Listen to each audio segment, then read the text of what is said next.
जापजी साहिब मूल मंत्र साहिब ਇਹਦਾ मतलब ਕੀ ਹੈ। ਅੱਜ ਦੀ ਵੀਡੀਓ ਬੜੀ ਜ਼ਿਆਦਾ ਇੰਟਰਸਟਿੰਗ ਖਾਸ ਤੌਰ ਤੇ ਮੇਰੇ ਵਾਸਤੇ ਮੁਸਲਮਾਨ ਵਾਸਤੇ। खैर पहले तो आप वीडियो देखने फिर आप गलबात करते। सूरा सो पहचानिए जो लड़े दीन के हेत, पुरजा पुरजा कट मरे कबहू न छाड़े खेत। जो धर्म के लिए लड़ता है वही वीर है, और वीर की पहचान क्या है? एक एक अंग कट के बदन से अलग हो जाए फिर भी रणभूमि ना छोड़े। पुरजा पुरजा कट मरे कबहू न छाड़े खेत। सत श्री अकाल, नमस्कार, मैं हूं मनोज मुंतशिर। दशमेश गुरु की संतानों को और मेरे पूरे भारतवर्ष को गुरु पूरब की कोटि कोटि बधाइयां। मैं उत्तर प्रदेश में जन्मा और पला बढ़ा हूं, पंजाबी नहीं जानता, लेकिन भाषा की ये अज्ञानता कभी सिख परंपरा और सिख शौर्य के लिए मेरे प्रेम में बाधा नहीं बनी। मुझे शुरू से ही जपजी साहब का पाठ बहुत आकर्षित करता था। एक ओंकार सतनाम करता पुरखु निर्भव निर्वैर। मैं ये जानता था कि ये शब्द गुरु नानक देव के हैं, लेकिन अर्थ क्या है, इशारा किस ओर है, ये समझने की प्यास मन में रोज उठती थी। और जब समझ में आया तो सिख धर्म के लिए, गुरुओं के लिए मन अपने आप श्रद्धा से भर गया। मेरी तरह लाखों लोगों ने गुरु नानक देव के इस अमृत पद को सुना तो है, कई बार सुना है, लेकिन समझने का मौका नहीं मिला, या फिर यह कह लीजिए कि कोई आसान भाषा में समझाने वाला नहीं मिला। आज मैं कोशिश करूंगा कि जपजी साहब को जितना मैंने समझा उतना आपको समझा पाऊं। वैसे मैं मानता हूं कि ईश्वर के बारे में बात करना अपने आप में ही झूठ बोलना है। क्यों है मौन में डूबी दुनिया, तेरा किस्सा कौन सुनाए, जो कहे तुझे ना जाने, जो जाने कह ना पाए। जो ईश्वर को जान गया वो उसके बारे में कुछ कहता नहीं, चुप हो जाता है। कबीर, संत कबीर ईश्वर को गूंगे का गुड़ कहते हैं। जैसे कोई बेजुबान गुड़ खा के भी ये नहीं बता पाता कि स्वाद कैसा था, गुड़ में मिठास कितनी थी, वैसे ही जिसने सचमुच ईश्वर को चख लिया, सत्य को चख लिया, वो कभी बोल नहीं पाता कि ईश्वर है क्या। नीत्शे ने भी कहा है, that which can not be said should not be said. जो कहा ना जा सके उसे कहना नहीं चाहिए। लेकिन ऋषि शांडिल्य का कथन है, अगर बोला ही नहीं, इशारा ही नहीं किया तो आने वाली पीढ़ियां कौन सा रास्ता पकड़कर आगे बढ़ेंगी। इसीलिए आधा अधूरा ही सही, टूटा फूटा ही सही, बोलना तो चाहिए। बस शांडिल्य का यही सूत्र पकड़कर कि बोलना तो चाहिए, मैं जपजी साहब के बारे में आज बोलना चाहता हूं। गलतियां, भूल चूक ये समझकर क्षमा कर दीजिएगा कि मैं गुरुओं से और उनके शिक्षाओं से प्रेम करता हूं। मैं ज्ञानी नहीं हूं, प्रेमी हूं, और प्रेमी को भूल करने का अधिकार है। इस वीडियो में हम उस बलिदान की बात भी करेंगे जो गुरु गोविंद सिंह जी ने भारत की इस मिट्टी के लिए औरंगजेब से लड़ते हुए दिया था।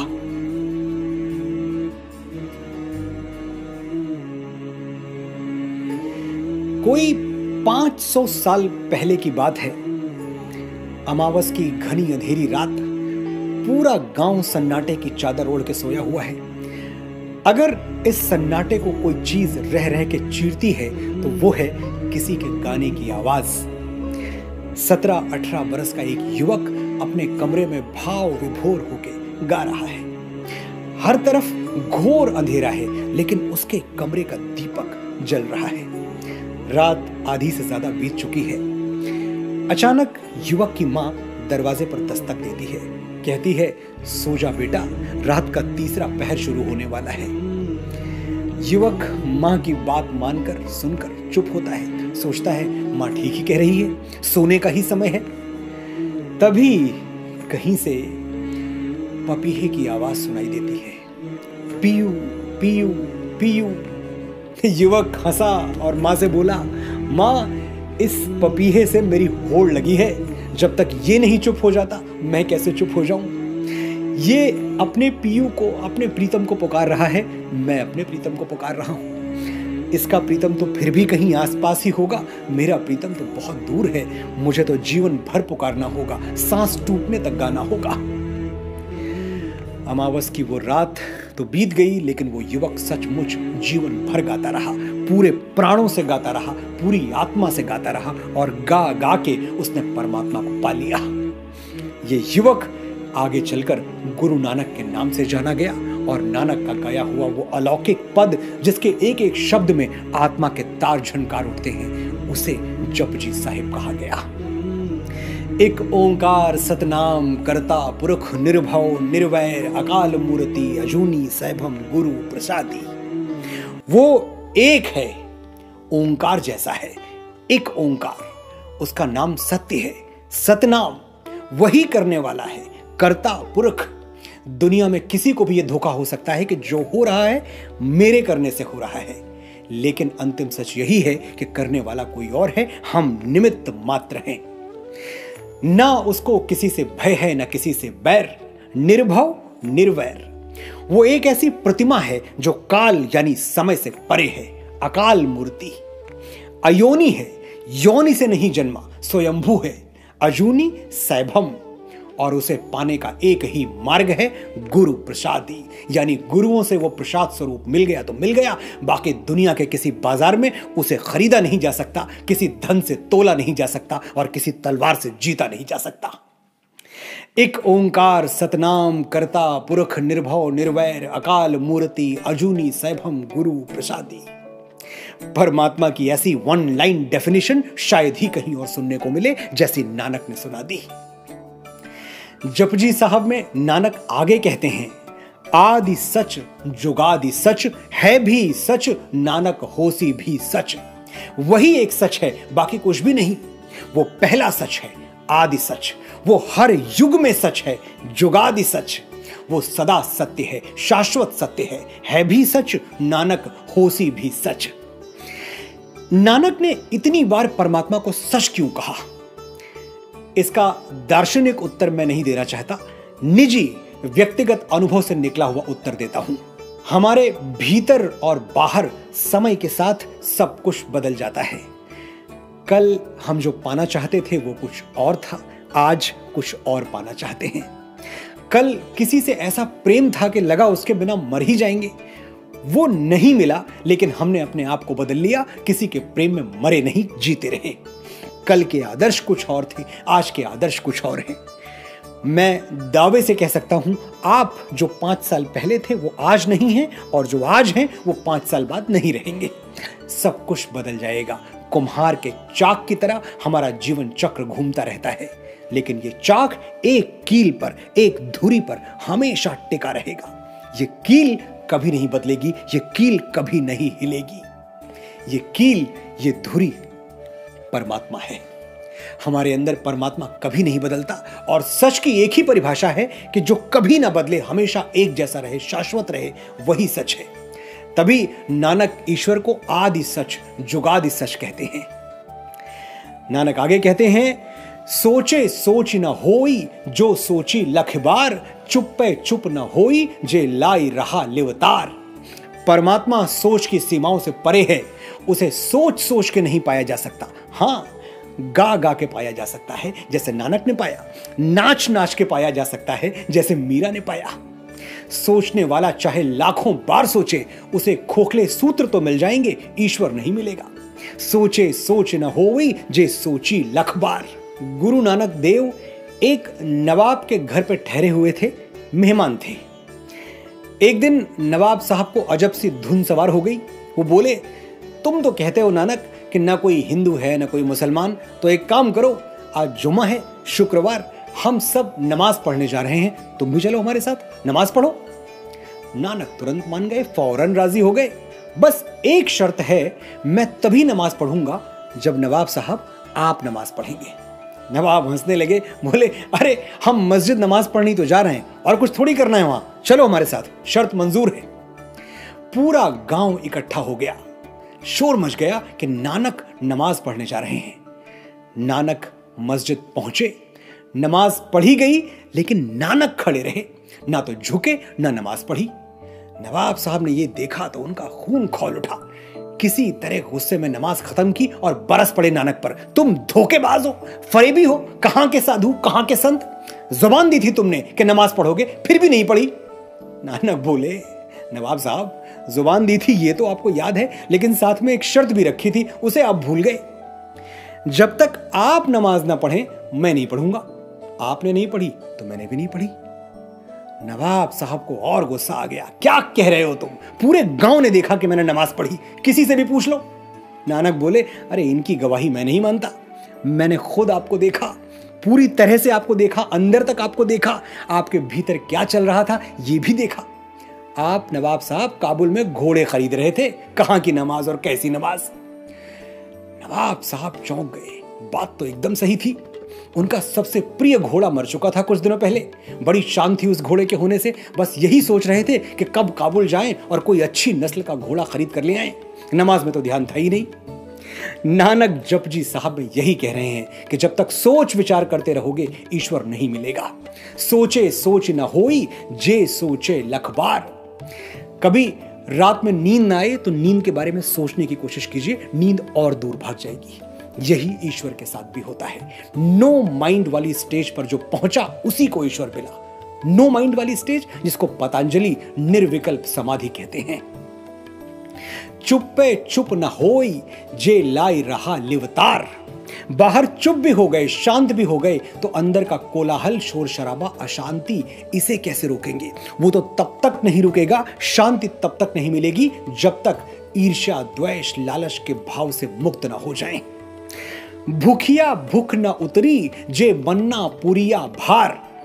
पुरिया भार यानी कि दुनिया भर की सारी पूरियां भी कोई खा ले तो जो भूखा है उसकी भूख नहीं मर सकती। यहां नानक लालच की ओर इशारा कर रहे हैं, तृष्णा की ओर इशारा कर रहे हैं, नीड और ग्रीड में जो अंतर है उसकी ओर इशारा कर रहे हैं। नीड तो ऊपर वाला सबकी पूरी करता है, लेकिन ग्रीड, लालच का पेट भर पाना ईश्वर के लिए भी संभव नहीं है।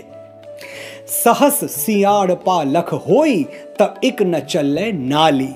चाहे मन में कोई कितनी भी चालें चल ले, कितनी भी चतुराई से काम ले ले, ईश्वर यानी सतचित और आनंद को नहीं पा सकता। वो तो भोलेपन से ही मिलेगा, निष्पाप मन से, निश्चल हृदय से, एक बच्चे जैसी मासूमियत से ही मिलेगा। किव सचियारा होइए, किव कूड़े तुट पाली।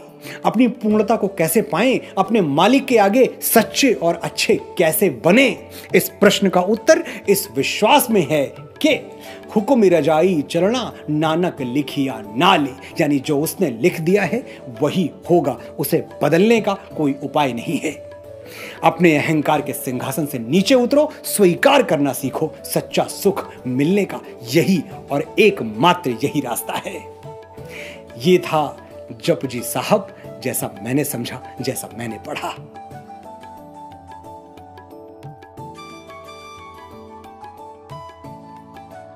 बाबा नानक की परंपरा में 9वें गुरु तेग बहादुर सिंह जी थे।